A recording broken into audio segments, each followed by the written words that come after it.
Erano le associazioni di categoria, quindi artigiani, gli industriali, le parti sociali, quindi CGL, CISL e UIL e ovviamente gli agricoltori.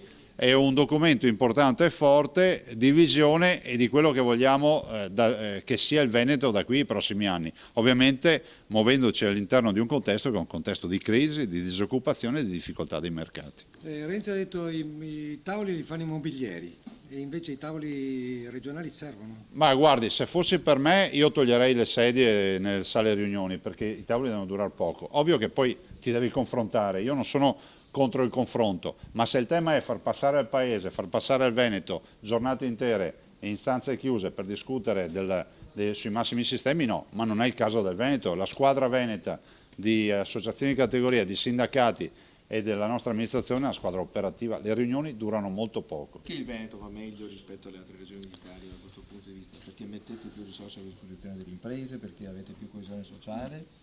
Perché è genetica, è virtuosità. I veneti quando si alzano al mattino pensano che debbano essere virtuosi e andare a letto contenti la sera per la loro virtuosità.